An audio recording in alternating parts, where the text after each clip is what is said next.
Hi, I'm Dacia Cunningham, and I am excited this evening to be sitting down and talking with Merle Davenport. We're mostly going to be discussing his book, Echoes of the Criminal Mind, which I have right here. I have a signed copy, be jealous. But we're also going to discuss some other aspects of writing, and I'm super excited to talk to Merle. I've known Merle for 3 years now, I think. He is the president of the Tulsa Nightwriters Club. He also is an educator, and he has for 25 years been teaching prisoners inside prison walls. And much of that experience has brought about what he told me he feels like is his magnum opus, which is this book. And I'm so very excited to be talking with him about it. I have read it thoroughly. I'm going to be incorporating it into my own class, which I teach at Tulsa Community College. And yeah, it's one that if you're a writer and you want to be incorporating villains into your story, this is a book that you should read. You absolutely should read it. So, with that being said, Merle, thank you for Welcome. this opportunity to get to sit down and to talk about this book. And so, the first thing I would like to know is what brought it about?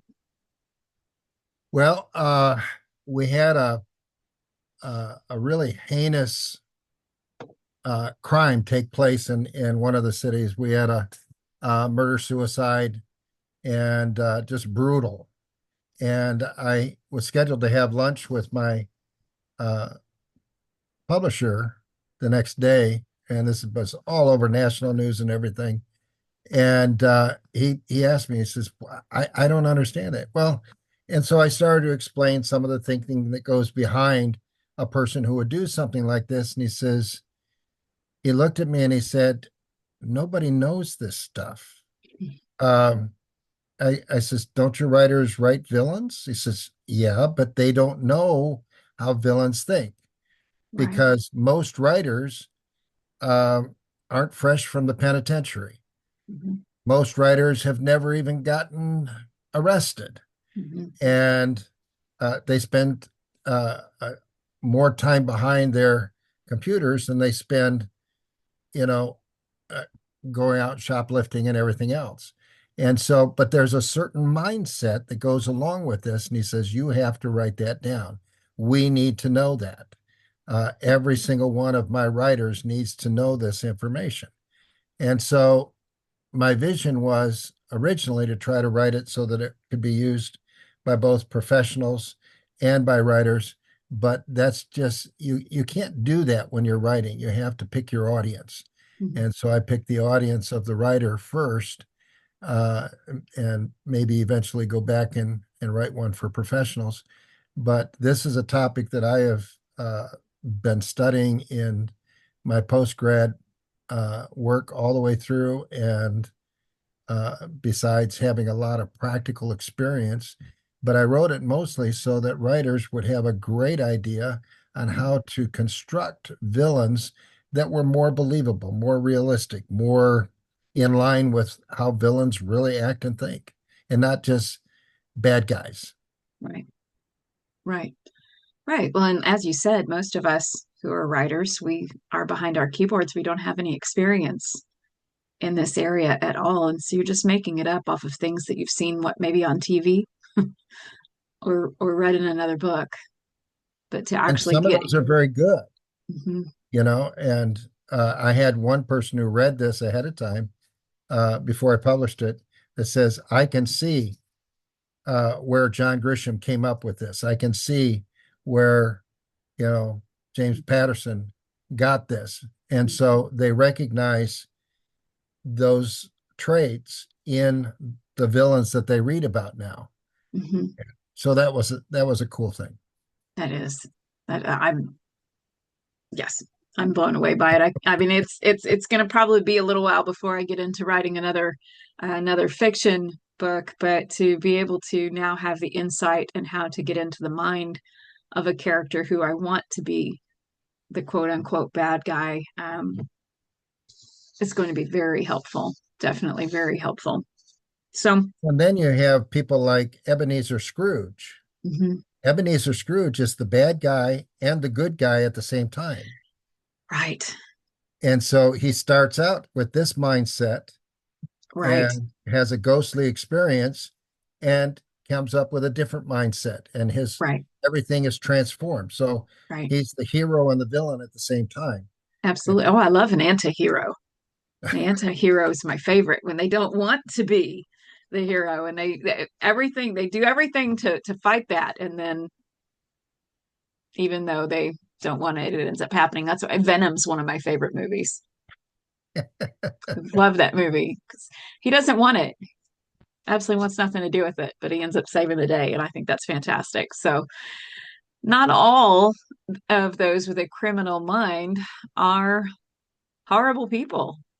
They No, just they just think differently. they think differently. And one of the things that this book brings out is that when they change their thinking process, they actually change how if you change how you think, you change how you act. Mhm. And if you change how you act, you change your habits and you change your personality. And once you can change how you think about something, you can move away from the criminal mindset, which is also one of the hidden values of this particular book. You simply choose which values you want them to move away from, and it Mhm. changes how their dialogue, it changes their behavior, it changes how they interact with other people, and so on and so forth. Mhm. Absolutely. I've seen that in practical application in my own life. I mean, I didn't know my husband years and years and years ago when he was in trouble, but he spent a little time on what we call vacation. And he was there for a little over a year. And yeah, the big changes in him since that time. Oh, absolutely. Because he's not, he said, never, never going back, not doing it. I'm So, glad that he's making the right decisions. oh, it's been 40 years since that time. So he's definitely been on a much better path and does everything he can to help other men Fantastic. walk towards a better path, much like you do. So, and it was great too, going through the book. I would ask him, I would say, did you encounter this? Or did you see this in people? Or what do you think of this? And you were spot on with everything from his experience. And he told me some stories too. And it was just shocking to my naive Southeastern Oklahoma upbringing. I may have grown up in McAllister where the prison is, but that doesn't mean it affected my life at all. So, but that was really interesting. And it also gave us something pretty cool to talk about because I would be reading and I'd be like, oh my gosh, Patrick, what do you think? And he would, yeah, absolutely. That's exactly what happens. And wow, just don't want to give anything much away here, but you guys all need to read the book There's a lot in the book. a lot. And one of the things, like you, that surprised me, I'm a missionary kid. Mhm. I spent time in Africa growing up on the mission field. Right. And so my first day walking into a prison, it was a little surreal hearing that prison door close behind me. And I thought these were misguided people that um, had made a mistake. Right. That was my first impression. And that impression is actually has a lot of merit. However, they also come along with that. Either they gain it while they're inside. Most likely they got the criminal mindset before they were caught. And they have adopted that mindset completely at some point, and then the ones that aren't going to come back move away from Mhm. it. And so you find it took me a while to figure out. It didn't take long to see that I was in a whole different culture because they got their own language, their own mannerisms, their own way of thinking, speaking, acting, uh, everything. Right. And so it's a whole different mindset. I Uh, think the story that touched me the most was You shared about a young man who came in and within weeks his personality changed completely. And I just reading that one made me emotional. I don't I don't remember the specific circumstances right off the top of my head, but I remember just being really emotional for that kid and wanting to protect him. Yeah. But And it happens a lot. And one of the things that you find is that absolutely, I would say 99.99% of the guys coming in, and I only worked with guys. I didn't work with the women. They're different. mhm, The women have a tendency to form more of a family rather than a pyramid shaped gang. And so it's a whole different. There's a lot more nurturing going on and things like that.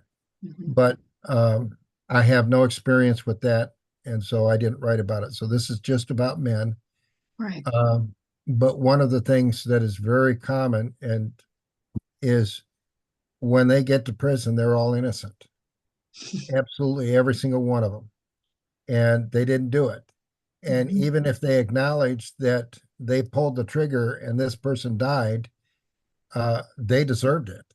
mhm. It was their fault. They shouldn't have done this, and I wouldn't have had to kill Right. them. And they talk in terms of they got themselves killed. Right. It is just it's just amazing. But you find this real quick. You find it real quick that they have to learn how to fight, Mhm. which Yes. is something that was not part of my experience. Mhm. But anyway, let's get back to writing. Yeah. Ugh. I mean, it's all in there though, because you talk about that in the book, and I think that's a very important component, for anybody out there who's interested in this, and you want to write an authentic character. This is they are quick to fight, Absolutely. quick to jump straight to it, and no questions asked because they're going to shut you down. Yep. I saw a guy get the uh, heck beat out of him over $2. Wow. Right. Yeah, Patrick was telling me that within the first day that you're there, you have to establish who you are and that you can't be pushed around. Yep. You either become uh, able to defend yourself or you become prey for everybody out there. Right. Ugh, horrifying. Absolutely horrifying. Okay, so I hope there are people out there watching this who are extremely curious right now, as you should be. So let's talk about we talked about what inspired you to start writing this. How long did it take you? What was the process? Is this something you've been collecting notes on for years or Well, when I did my PhD dissertation, I didn't, they didn't like it and they wanted me to redo it and that would have been time number 7. Mhm. I handed in 632 pages of a dissertation that was all about this. So I've done all of the research. But more importantly, I was able to connect that research to real life experience. And Mhm. so, how long did it take me to write? One answer is all my life. Uh, and the second answer is from the time I sat down at the typewriter, it was between 2 and 3 months and I was done. Okay. So this Wow. one just flowed out. Hmm. Well, it flowed out from inside of you, from your wealth of Yeah, experience and knowledge and education. I mean, that's everything combined. I think that's a lesson in when we write about what we're passionate about, the words will be there. yeah, they will. They absolutely are just going to come forth. I that's something I try to talk to students about is that if it's not something that's like a burning desire inside of you're not going to have access to the language that you need in order to write about it. So it needs to be something that moves and motivates you. And then I guess it also depends on what your goal is. Like, what is your goal? So what would be your goal with this book? What was the purpose? Well, whenever you write, one of the first things that you have to do is select your target audience because everything you put down on paper has to be relatable to that target audience. Mhm. And if you don't do that, you've wasted a lot of time because you won't attract the people that you want to buy this, and it won't appeal to the people that you think it should appeal to. And so you just start with, I'm going to write a young adult novel about going through high school at age 15. Mhm. Well, the people that you're going to target with that are the people that are in high school or the people who remember going through high school at age 15. And so Right, you're really going to target in on that. And if you write it like a college person going through this, it won't work. right. And so that's the first thing that you got to do. And the second thing is um, something I'm very bad about. I'm what they call a pantser. I write by the seat of my pants. But Mhm. for this one, I couldn't do it. I had to outline it. Mhm. Nonfiction, I have to outline. Mhm. Uh, my Mhm. fiction work, yeah, it just kind of comes out. Mhm. And then I go back and rewrite a lot. But this one just kind of, I have to cover this point, this point, this point, this point, and I had to fill in the gaps. And so that was the outline was probably took me a week to do and um, just brush up on some of the research and get that done. Well, I would say that it is effectively organized, and so much so that I will be able to easily incorporate it into classroom materials. And that And was one of so, my goals. well, we're gonna give it a try and see how it Okay, works. great. Yeah, I'm very excited about that. So, but what did that feel like though, to be a pantser and then to all of a sudden have to plot? I mean, was there a part of you that's just like jumping inside your skin, wanting to rebel? Yeah. Oh, absolutely. This is annoying. I but I knew if I didn't structure it tight, Right, it wouldn't work. right. Well, it works. It absolutely works.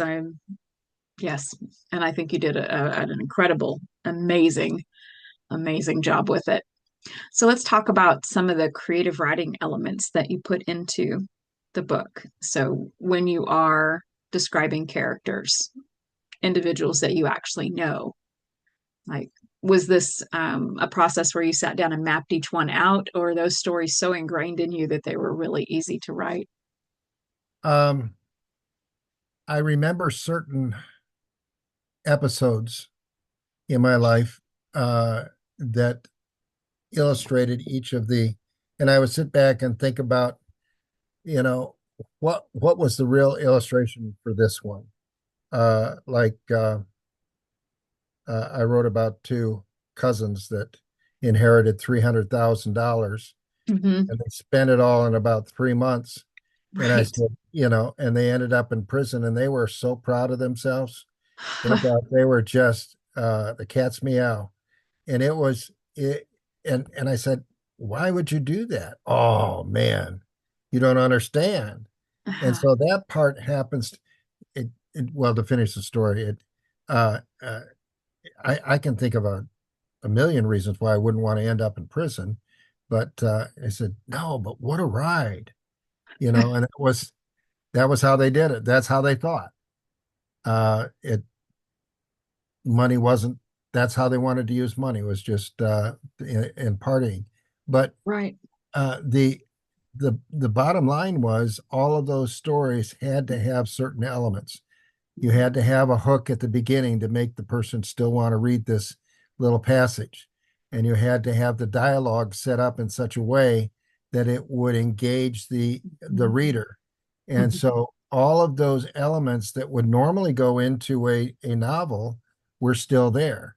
Now, because they were small vignettes, it was a little easier to go through that. They were just snippets. But at the same time, I didn't have time to go into all of the background leading up to that little tiny episode. I had to kind of capsulate it. So that took a little bit of thought. Mhm. But yeah, yeah,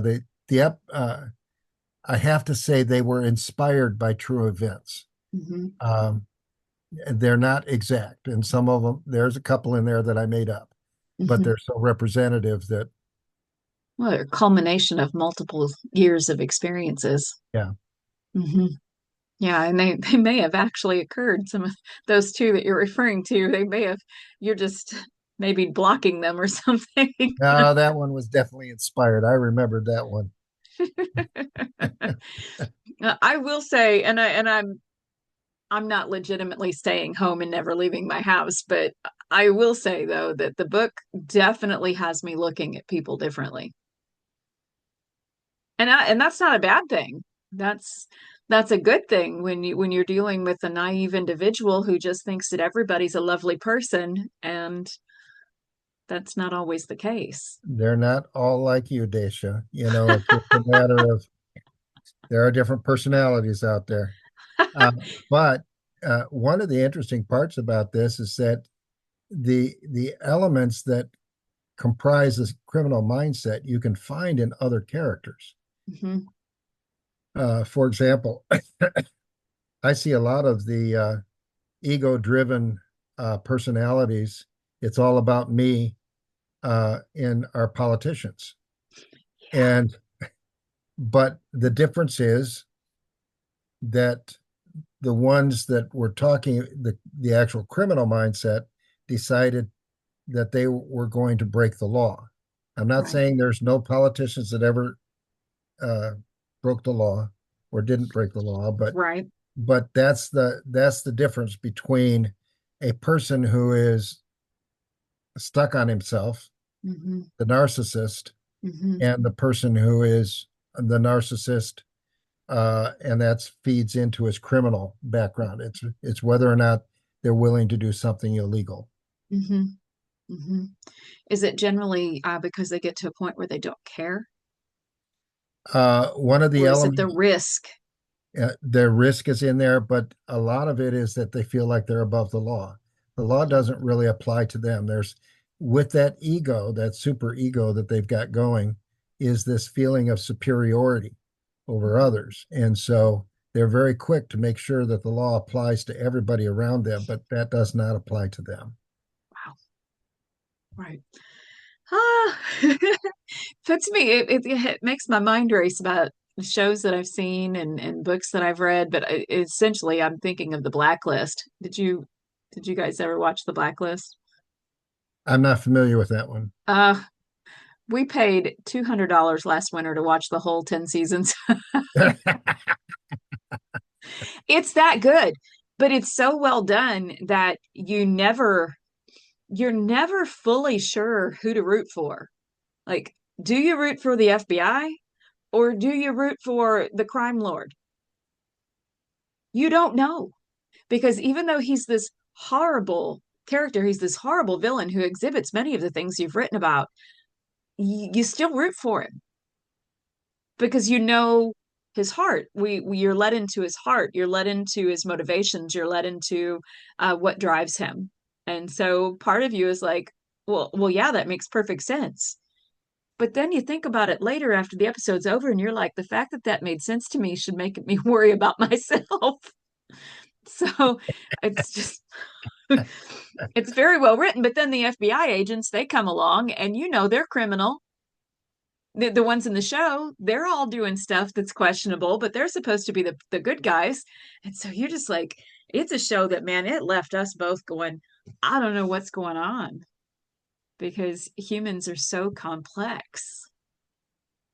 We are absolutely so complex. So I applaud you tackling this subject because it is difficult. I'm sure that you've come across plenty of men in there who were seemingly really nice guys. Oh, absolutely. The nicest guys in there are usually the child predators. Wow. They're Wow. they're great, Yeah. but uh, Hmm. they're pretty nasty. Yeah. That's a pretty Yeah. nasty crime. Yeah. Absolutely it is. But I mean, it's just, we just can't know from first impressions and conversations with people. No. So, oh. So will you be looking to do more fiction after this? I've got another book. Hopefully, it's going to come out this spring. My wife and I write historical romances together, Hmm. and that's a challenge, but we're still married, so it's working. Right. Uh, but our first one is going to be coming out this spring. It's a story about my great Okay. great grandfather. Uh, well, it's inspired by him. He was a stable boy in England in around 1830, and he married a girl by the name of Jane Noble, and uh, she was disinherited because she was of the aristocracy, and she married a commoner. They ended up in the U.S. So I said, "There's got to be a story there." Right. She was also about uh, somewhere between 8 and 15 years older than he was. Really? So there's a lot going on there. So whenever an author says there's got to be a story there, they write it. Hmm. I did, Yeah. and I think it'll be a fun one to read. It's a romantic comedy, and you will love Jane Noble and you will hate her at the same time. Oh, so we have then some of these villain-esque characteristics written Uh, into in anyone? there is a couple of people in there that would definitely fit the bill. Wow. See, that excites me now having read this, and I'm very curious, especially after you've completed this work, to see how your fiction incorporates these ideas. That is exciting to me. So, Cool. yeah, yeah. Be looking forward to you guys getting that out. You said spring? I said spring, and hopefully this fall we'll have the next one, which will be Liberty Rose, written Okay. about a gal who was an indentured servant back in the 1720s. Okay. Um, and indentured servants were treated worse than slaves were because they were only there for 7 to 14 years, and then if they were dead after that, who cared? So they Right. went for probably about a fifth of the price, and Wow. were treated much worse. And so she is uh, set up by a politician, a corrupt politician, and is sent to America, to Philadelphia, and is redeemed in his mind, but purchased in her mind Hmm. because she can't return to England on pain of death Right. uh, by a Quaker. So where did that idea come from? Just doing some research, I ran across this indentured servant situation. Well over 50,000 of them were sent from England to the US. Hmm. Um, and you read about the prisoner ships going to Australia. One of the reasons they went to Australia was because after we had our independence and our war for independence, we started that. They couldn't send them to America anymore, and that's where they Oh, were sending them. So, okay. so my research into correctional education and prison ships and all of this stuff kind of blended into that. So, over 50,000 of those um, came to America, and a third of those were women, Wow. and Wow. some children as young as 10 years old. And mostly nationality wise, English. Yeah, Mm. See, that's something that never gets talked about. no, and especially since the women couldn't even defend themselves because they weren't allowed to speak in court. Hmm. So, whatever the accuser said, that's what was done. Wow. So, that's going to be a fun story.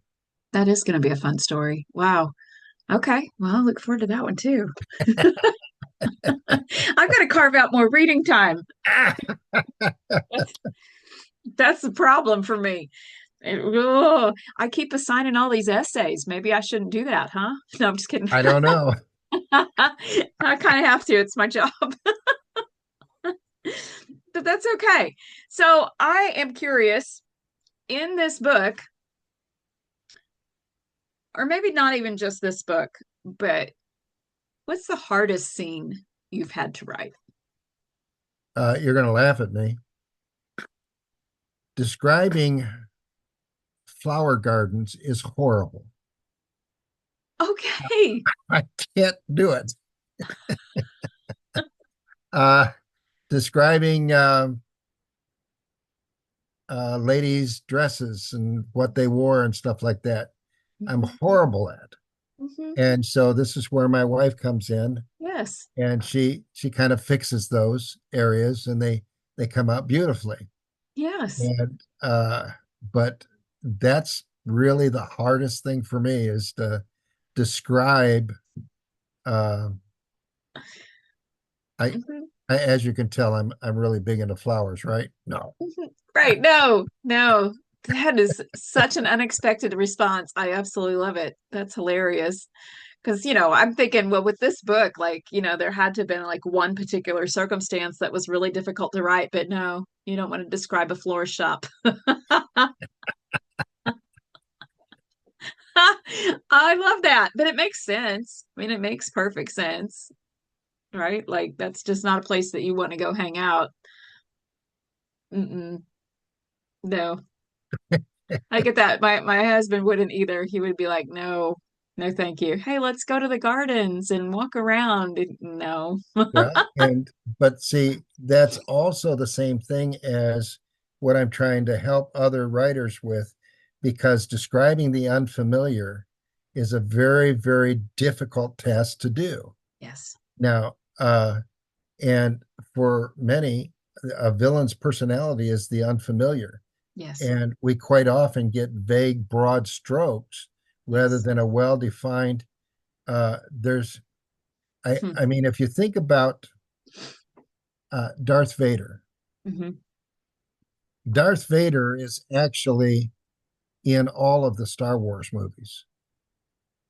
And in the beginning, it's his uh, growing to be a Jedi, and Hmm. then he's the epitome of evil, Right. and then he's the legacy in the last three.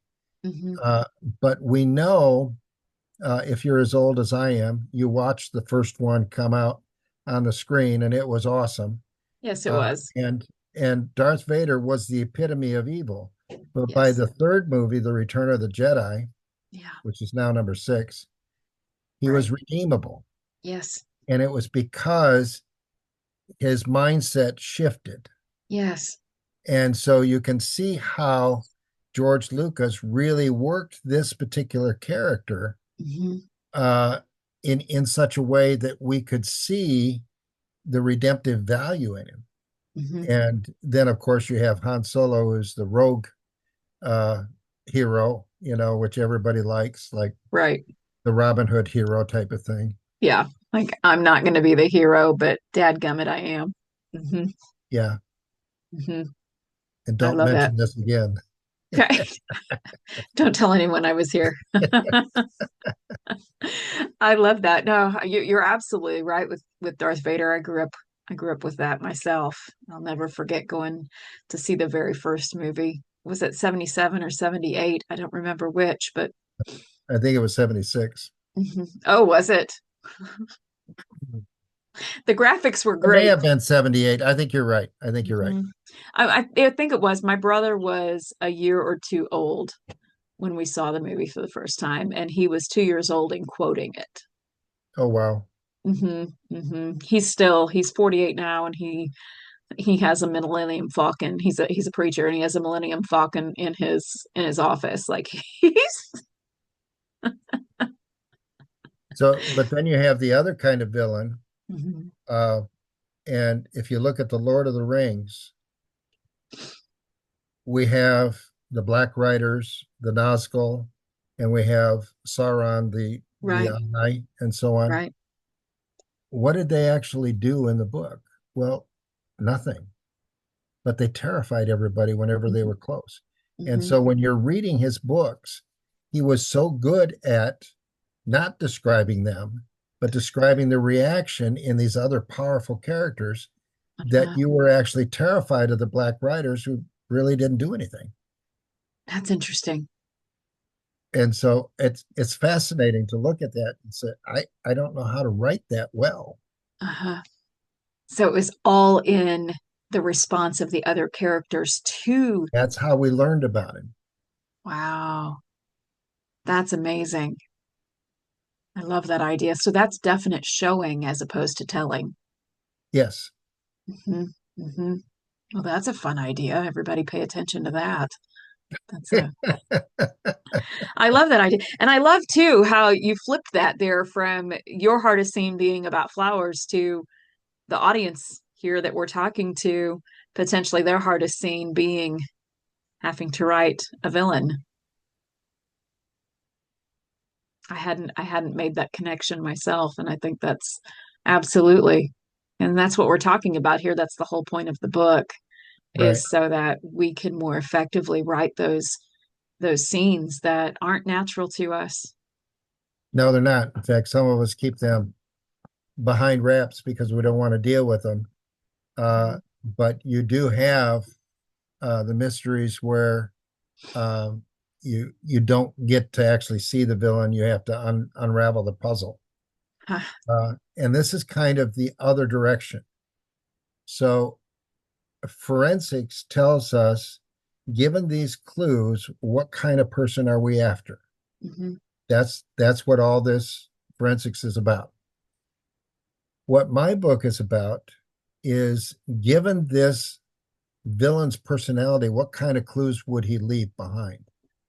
Right, And so it's a right, whole, it's coming at it from the other end.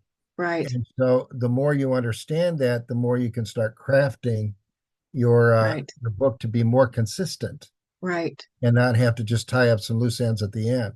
So in a sense, you as the author, not in a sense, but you as the author, you know everything there is to know about your character, but you don't give all of that to the reader. Correct. And That's the good theory. other characters respond to this or to that and Hmm. build suspense then for the reader who's going, something's off here. Right, right, I'm right. uncomfortable. Or like Voldemort, who was the epitome of evil, but he was non-redeemable. Right. But he had to be that to be a perfect foil for Harry Potter. Hmm. And so by making him unredeemable and making him just the epitome of evil altogether, we were able to expose more of Harry Potter's and Hermione and Ron, their personalities as they confronted an Right. unredeemable evil. Right. And so Right. sometimes it's a foil, sometimes it's uh, my favorite is still the Sheriff of Nottingham from The Prince of Thieves. Mhm. Uh, Oh, I love, yes, Alan Rickman. He did a perfect he did. villain. Still my favorite. Why a spoon, cousin? Because it's dull. It'll hurt more, you twit. Yeah, they call off Christmas. That's I love that movie, and it is because of Alan Rickman. He is horrible and beautifully so. Absolutely horrible in that. And so like when he was Snape, I was just like, no, no, you're the Sheriff of Nottingham. You can only be that. Well, and Snape didn't have much of a personality, No, and no. he was emotionally vacant. Yeah, yeah, there wasn't a lot to him, and it was That's I J.K. Rowling wanted it, and it worked. But mhm. it's Well, she had plenty of other characters to work with, so yes.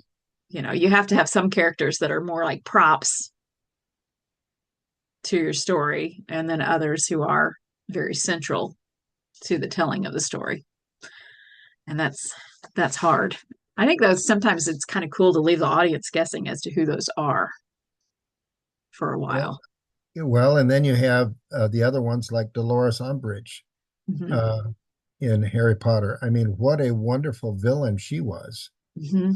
And you can go right down the line on my checklists and so on, and she's all there. Yeah, yeah. I know my children, my kids talked about her a lot. My son read all those books several times, and so I heard all about them, and the movies were on constantly. So I didn't read them myself. I thought I Well, should though, if my kid was we'll into it that educate you much. eventually. Yeah. Let's add it to the reading list. That reading list just grows and grows and grows, but it's all good. So let's talk about um I want to talk about why you went with hybrid publishing this route as Okay. opposed to the big companies or self. Well, the big companies, you have to get a literary agent for. Mhm, And in order to get a literary agent, you write a query. mhm. And I have written probably between 4 and 5, maybe as many as 600 queries that have all been turned down. Okay. Does that mean I had a bad product? Nope. Mhm. It just meant that I had to knock on more doors. Right. So I went with an indie publisher, traditional publisher, and he's about mid-size. Mhm. Um, and I did a face-to-face interview with him, and the very first one I did, I was accepted. So Mhm. apparently, I talk a better game than I write. Mhm. But Hence, yeah. um, as we got closer to the date of publishing, I'd been told all year long that we were going to publish this in the fall, in the fall, in the fall. And when fall came, it says, well, we're not ready to publish it. It's going to be in the spring. And I had been building everything up towards it's going to be in the fall. And so I started hearing what my profit per book was. Mhm. And it was so abysmally small that I was almost insulted. Right. Um, and so I started looking around, and Mhm. I did find a hybrid publisher Mhm. rather than an indie publisher because there are things that I don't know how to do, and I know that. Right. I need somebody that knows more about how to block a book, how to put the proofs together, how to make sure it's edited correctly, all of these things. Uh, make sure the cover's right. Right. And all of those things really feed into uh, the fact that I can't be a self-published, or it'll be a real ho-hum book. So I went with a hybrid because number one, I could get it out Mhm. this fall, and I don't know if next spring it would have been pushed back again. They'd already had Right. it for 2 years, Wow. so I was a little frustrated. Mhm. Um, And the other thing is that my profit margins will be much higher. If Mhm. you look at the authors who earn the most, almost all of them are either self-published or hybrid published. Okay. And it's just because the structure is Mhm. so different. Mhm. Now, the traditional publisher, I originally went with them and I had to buy my rights back. But I went with them because um, they would be putting the money up front. Right. And I would be getting this book out at no cost to me. They would be Right. fronting the cost. Now, that was a big consideration on a school teacher's salary. Right. Uh, but it finally got to the point that I said, if this is a good book, it needs to get out, and I can't make any money on it if it just sits there. Right. And so we ponied up the money and borrowed a little bit from friends and got it done. Mhm. Mhm. Very good. So as far as working with the hybrid publisher, what is that like? What have they done for you? How does that help you as an author with a book? Well, this particular hybrid publisher is awesome. Hmm. It's absolutely awesome. He helps identify what marketing is, but when he distributes it, it's distributed in 70 different countries. Hmm. So he has a wide distribution with this. The marketing part of it, uh, even with the traditional publisher, largely falls on the author Hmm. because they don't want to hear about the publisher. they want to hear about the author. Right. So that still falls a lot on me. As a result, I do a lot of speaking and Mhm. at conferences or classes or wherever I can find.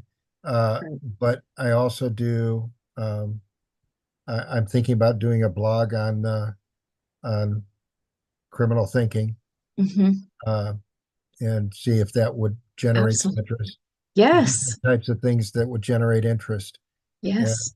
I'm still working things out, but I have this disadvantage that I still have to work for a living. So uh, it But gets in but the way.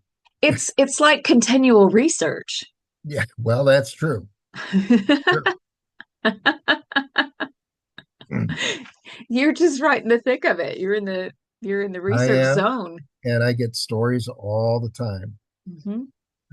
I had Hmm. one from a guy that we were talking about relationships, and that requires no cheating, that requires faithfulness, and so on. And only one girl, and he's like, "Why?"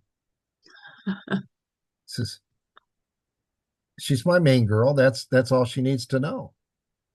Wow. And it just and he mentioned a lot of other things, but it was just the way he regarded ladies was Hmm. anything but a partnership. It Right. was more like uh, you're mine, Property. property. Yeah. Hmm. Very And narcissistic. well, and back through history. Think Hmm. about our wedding vows. Hmm. The father walks the bride up the aisle, and what does the preacher say? Who Who gives gives this man this to this land or this woman to this to man? Yeah. this man? So he's handing off his ownership of his daughter to the man's ownership of his wife. Wow. And that's where that came from. Now, Mm. does that necessarily mean what it is today? No. If I walk my daughter down an aisle, it will be we gratefully accept him into our family. And Right. so it'll be a whole different thing. But Right. uh, this idea of it's all about me, and so I want to keep looking, even though I'm in a committed relationship. Uh, that's that's a hallmark, Yeah. but it's unfortunately embedded in our culture a lot Hmm. more than we think. Hmm. Yeah. So definitely another one of those. Well, one of the characteristics that anyone watching this video is going to learn when you read the book about the criminal mind, and one of the ways in that it functions is that disregard for other people, a true disregard for other people.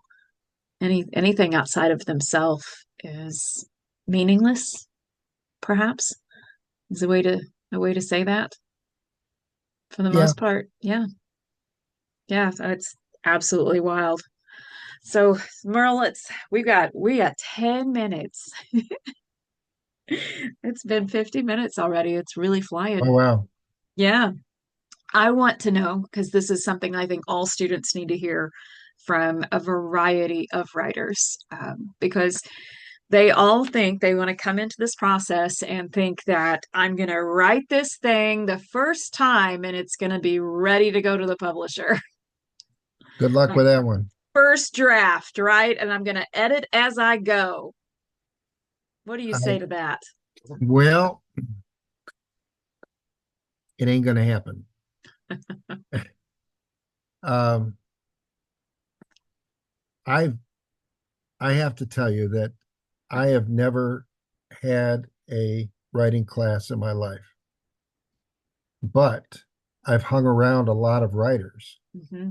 And if you're smart, once you write it down and you go through and you polish it up a little bit, you send it off to some other people to look at, Hmm. and you talk to people along the way.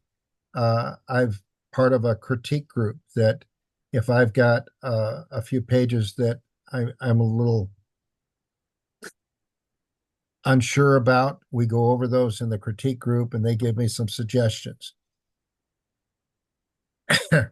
If all you want to do is put words on paper, that's first draft works. Hmm. If you want to create a story that people want to pay money to buy, Right. then you have to make sure that it's the best story presented in the best way.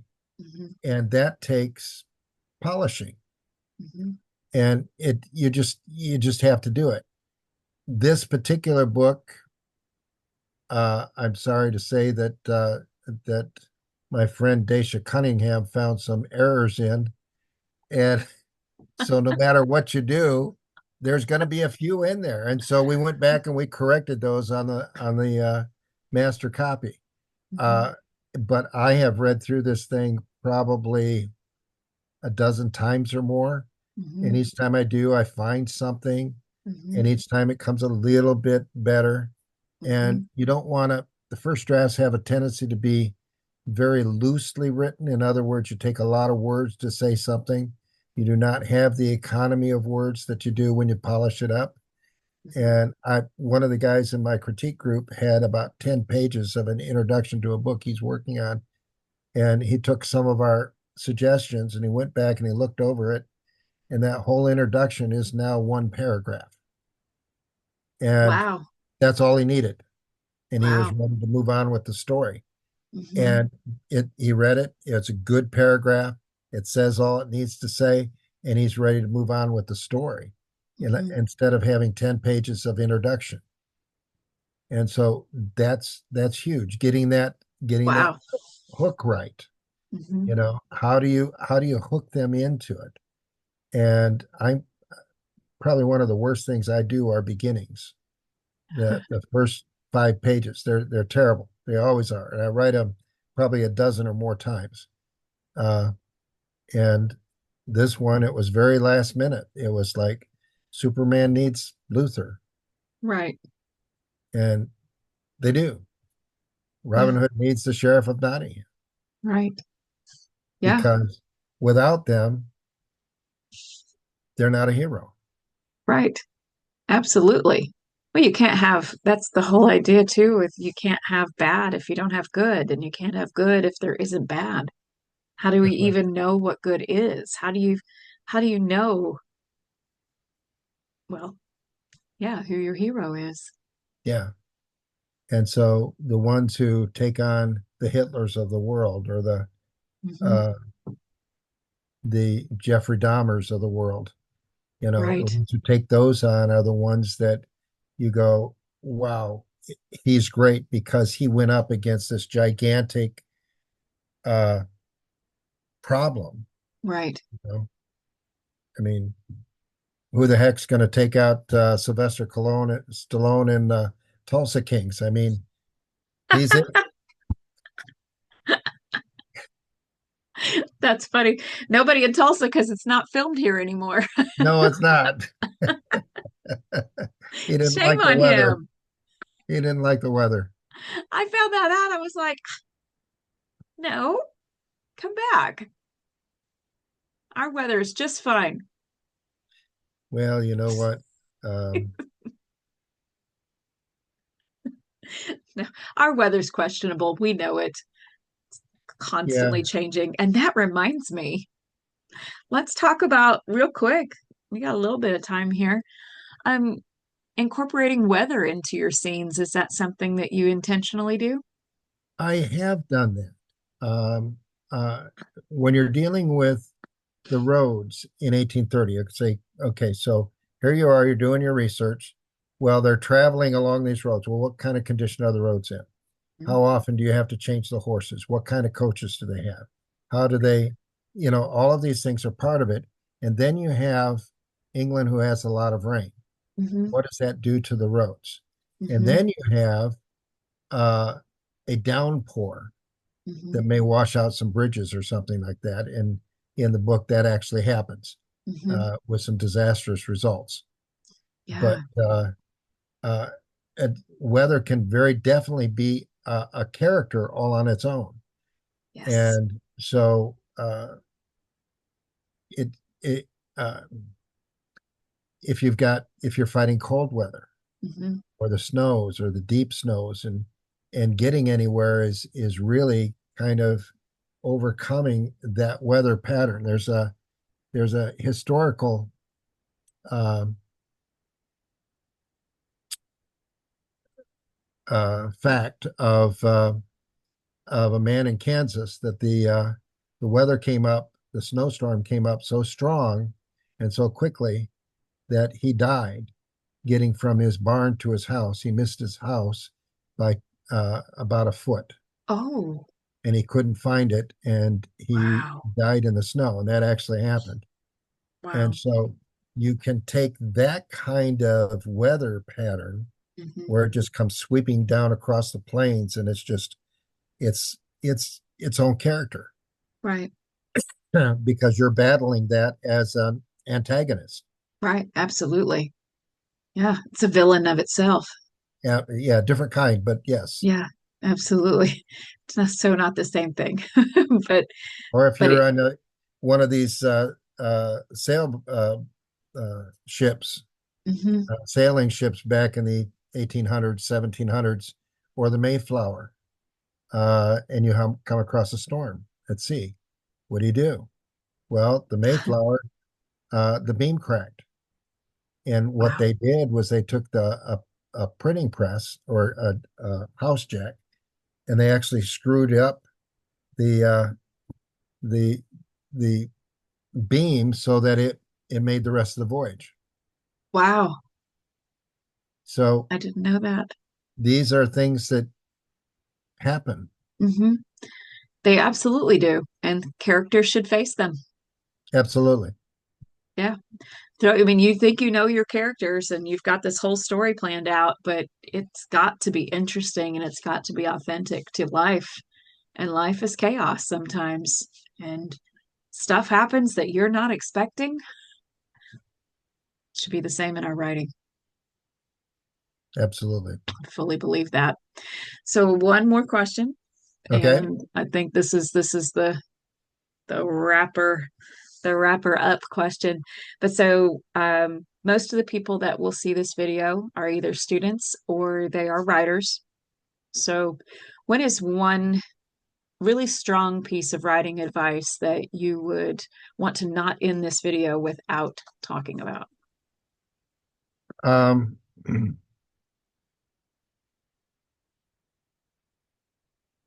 if you look at the movie Finding Nemo, Mhm. Dory has some excellent advice for us. And her advice is just keep swimming. And our version of that is just keep writing. Mhm. And it doesn't matter if you're inspired or not, write uninspired until your inspiration hits you and you go back and fix it. Mhm. But just keep writing. And Okay. because you cannot grow as a writer if you procrastinate or if you get involved in all the distractions on the internet or emails or texts or anything like that. You got to shut those down. There are Right. actually some apps that will do that for you. Um, and so just keep writing. Mhm. Mhm. Now, would you say that that would be on one project or multiple projects, Well, or when I is get that? writer's block, I just go to the next project. Hmm. So, Hmm. and then come back when I don't have writer's block anymore. So, how many projects do you have going on from time to time? Um, how many stories have I started and how many have I finished? I think is what you're asking. I've probably started 50 stories. I finished two or three. Wow. Hmm. I'm saying wow, but I understand. I have a whole file on my computer of things that I've started writing, and it's even called unfinished work, and it's there. And sometimes I will remember something I wrote and I'll go and I'll pull it and copy paste it into something else. So it's kind of like a boneyard of ideas, you know, on some level. Oh yeah, yeah. I mean, it works, I You think. know, don't get discouraged. I mean, I wrote this wonderful big novel that I thought was going to be awesome, and I read it now, and it's a real stinker. It had some nice elements in it, but it really smells. Yeah. Uh, but your writing will improve. You hang around writers, you ask questions, you get advice, you enter contests, you get all of this feedback, and join a writers group, Yes. like the Tulsa Nightwriters, uh, where writers help writers become better writers, and Hmm. that's what we want to do. And Hmm. take all of that in, but the most important thing is to just keep writing. Right. Okay. Well, thank you very much. This has been a lot of fun. Here's the book again, everyone. So, Do your day, Vanna ec- White. yeah, I'll be Vanna White. Here we go. So, Echoes of the Criminal Mind by Merle Davenport. Everyone needs to run right out and get a copy of this. And I'm not saying that just to help him sell books. I'm saying that as a professor who is going to incorporate this into classroom materials because I know that it is beneficial for writing our characters. And it's good for us to write things that are hard and to dive into what we're not familiar with. And so this is a great resource to help you do that and highly recommend. And I'm very, very honored to get to be a voice for you, Merle. Well, And thank you. I hope that this interview will be productive for you and for my students as well. So thank you so very much for your time. It's my pleasure. Mhm. Thank you.